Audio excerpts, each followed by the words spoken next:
ta priča počinje u Biškeku. Biškek je predstavnica Kirgizije. I tamo smo ostali 2 noći kod jedne starije gospođe koju smo našli preko sajta Hospitality Club na internetu, koji je jedan od sajtova preko kojih putnici jedni drugima besplatno nude smeštaj.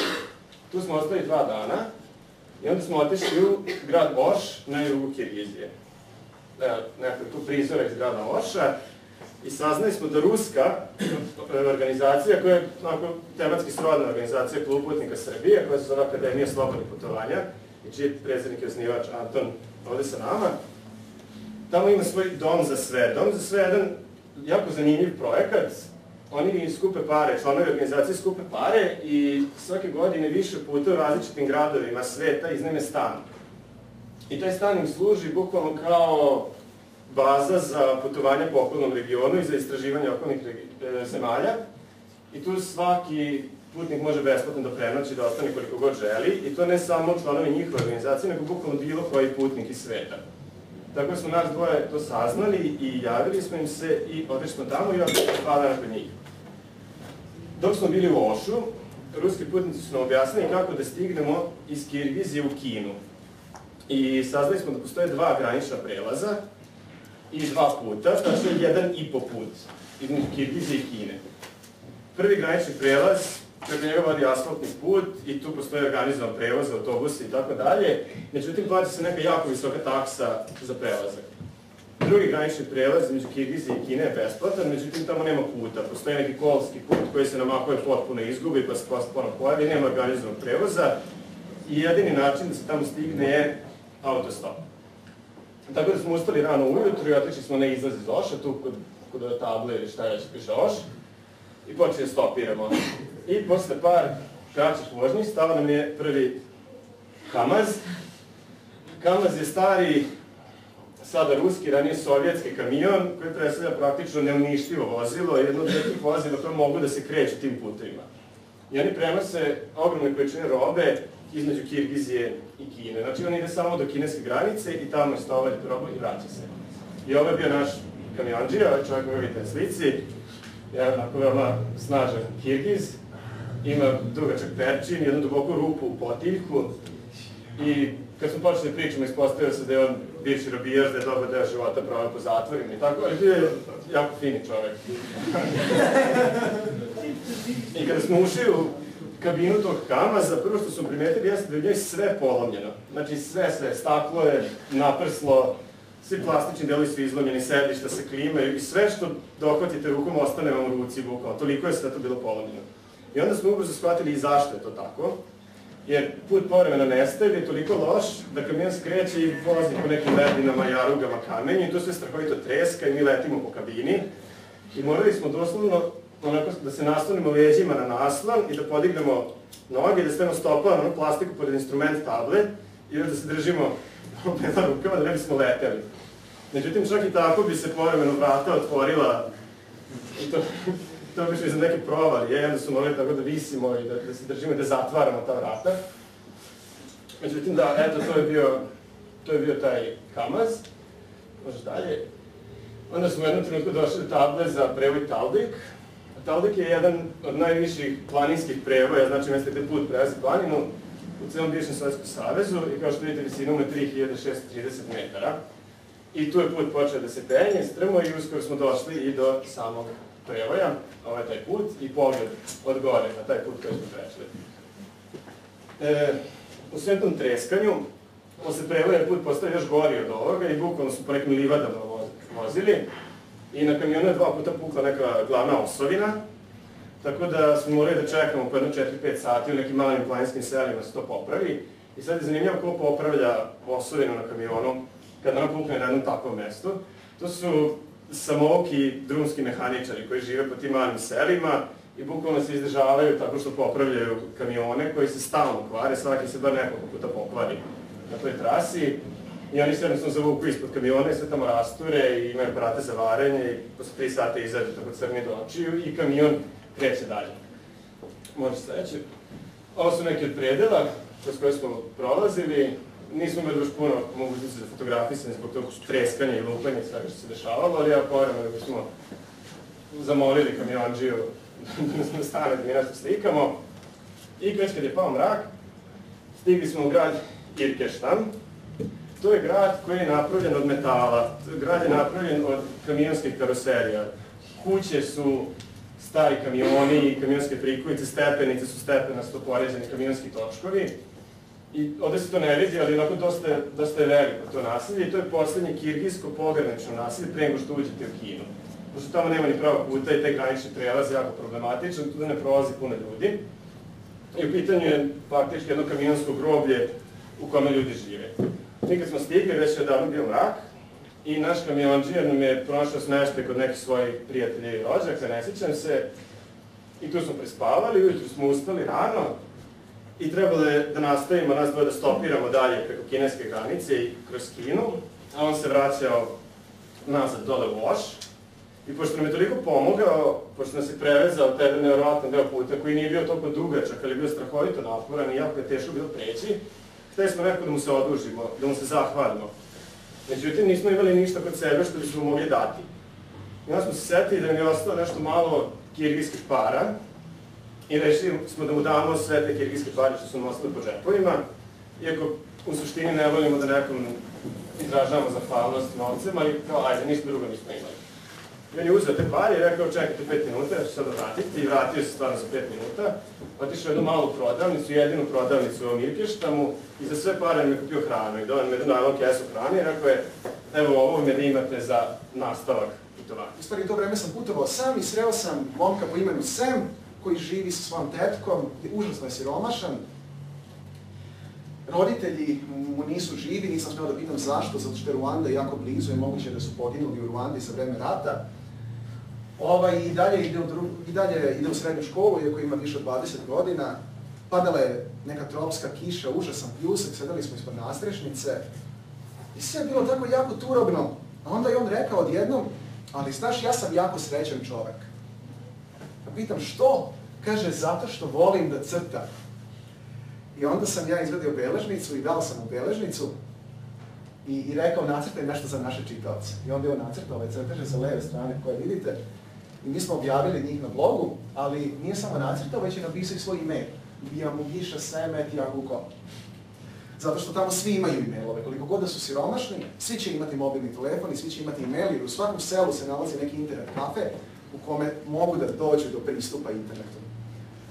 I onda, nakon što smo mi to objavili, ljudi su čitali i neki su mu stvarno i pisali od naših čitalaca i pohvalili njegove crteže i Sam se oduševio i krenuo da crta dalje i ove sa desne strane su crteži koje nakon toga poslao i stvorila se jedna predivna komunikacija samo na osnovu crteža. Dakle, reči uopšte nisu bile potrebne. Što je bilo jako zanimljivo, evo to sam htio da podelim sa vama. Zatim, ovo su slikari iz Ruande i njihove slike. Ruanda je inače zemlja, to verovatno znate, koja je preživjela jedan od najgorih genocida u istoriji. 1994. je izgubila skoro 1 milion stanovnika za 3 meseca, što će reći nekoliko po minutu. To je nešto što je potpuno nezamislivo, čak i za standarde naših jugoslovenskih ratova. I očekivao sam da ću zateći jednu potpuno paralisanu, raspalu zemlju, a zatekao sam jednu sređenu zemlju u kojoj su zabranjene plastične kese, u kojoj većina parlamenta su žene, u kojoj svi nose kacige i u kojoj su obavezne radne akcije jednomesečno. I našao sam jedan prelep kulturni centar gde mladi slikari i umetnici pokušavaju da izgrade novu kulturu Ruande i rekli su mi nešto što želim ja vama sada da kažem, a to je da teška istorija i rat i siromaštvo ne smiju biti izgovor za apatiju i pasivnost. Osim svega ovog, blog je bio i naša lična beležnica i zametak buduće knjige koja treba da izađe za nekoliko meseci, u kojoj će se naći sve ove priče koje ste čuli, ali ovo je samo mali deo ukupno svega što smo videli i doživeli. Svih tih priča, malih, običnih, nebitnih ljudi koji su za medije očito nezanimljivi, ali za nas su važni i mi verujemo da su upravo takve priče važne, priče malih i nevažnih ljudi koji pokušavaju da nađu neki svoj odgovor na život i na svet, baš kao i mi. To je to sazvežđe priča o kome sam pričao. Spajanje tih malih, nevidljivih tačaka i sudbina po velikoj mapi. Zato će knjiga imati puno grafičkih elemenata i sve priče će biti označene na mapi, na ilustrovanim mapama, tako da će moći da se čita linearno a moći će da se čita baš kao što se i prstom prelazi preko atlasa, zamišljajući da putujemo tim predelima, baš kao što je Joseph Conrad rekao, tako da bi doživljaj čitanja bio što bliži doživljaju putovanja. Dakle, još jednom želim da ponovim ono što Klub putnika poručuje svojim projektima. A to je da su putovanja ne samo strašno važan način da se lično iskusi svet, da se doživi, da se razume i osjeti. Putovanja mogu biti i više od toga. Putovanja mogu biti stvaralački čin kojim se lični doživljaj pretvara u delo i u akciju od društvenog značaja. Dakle, to je ono što... Путешествовать может каждый с той суммой денег, которая есть у него сегодня в кармане. Svako može da putuje samo u pomoć one količine novca koju u ovom trenutku sada ima u džepu. Можно путешествовать, имея много денег, можно вообще без денег путешествовать. Moguće putovati sa jako mnogo novca, a moguće i putovati sasvim bez novca. Время и деньги, они заменяют друг друга. Novac i vreme mogu da zamene jedno drugo. Чем больше у вас есть денег, тем меньше вам нужно времени. И наоборот. Što više novca imate, to je u stvari potrebno manje vremena, a i obrnuto, što manje novca imate, možda vam treba više vremena za putovanje. Путешествие удлиняет нашу жизнь. Putovanje produžava. Да, управляет нашу жизнь, потому что каждый день происходит больше событий, чем обычно. Da, zato što u svakom danu se dešava mnogo više stvari i više iskustava nego kada ste kod kuće. Imate veću količinu informacije, veću količinu doživljaja. За день в путешествии мы проживаем больше, чем за месяц, за день путешествия проживаем больше, чем за неделю сидения дома. Jedan dan putovanja je možda ekvivalentan po količini iskustava jednoj nedelji života kod kuće. За неделю мы проживаем больше, чем за месяц дома. За неделю путешествия проживаем больше, чем месяц дома. Za nedelju dana putovanja mi doživimo više nego za mjesec dana boravka kod kuće. А год путешествия, если у кого-то есть на это желание, дает больше знаний, чем 10 лет обыкновенной жизни. Godinu dana putovanja, Da. Godinu dana putovanja u kontinuitetu vam može doneti količinu iskustava kao 10 godina života na jednom mjestu bez kretanja. Путешествие, конечно, понравится не каждому человеку, это трудно. Putovanje se naravno ne može svidjeti svakom čovjeku, to je teško. Для этого нужно иметь желание путешествовать. Оно бывает только у некоторых людей. Нужно захотеть. Чтобы путешествовать, нужно захотеть, сильно захотеть. Da biste putovali morate poželiti, morate imati jako želju da putujete, a to se pojavljaju u stvari samo kod nekih ljudi. Если кто-то хочет начать путешествовать, нельзя откладывать больше, чем на год. Ako neko želi da putuje, ne bismo to da odlaže duže od godinu dana. Это касается не только путешествий, но и любого важного дела. To se tiče ne samo putovanja, nego i svakog bitnog dela u životu koji želite učiniti. Постарайтесь не откладывать, потому что с каждым годом у вас будет все меньше времени. Trudite se da to ne odlažete, zato što će sa svakom novom godinom ćete imati sve manje vremena. С каждым годом у вас будет все больше денег, но времени все меньше. I sa svakom novom godinom ćete imati više novca, ali vremena manje. И путешествовать вам будет с каждым годом все дороже.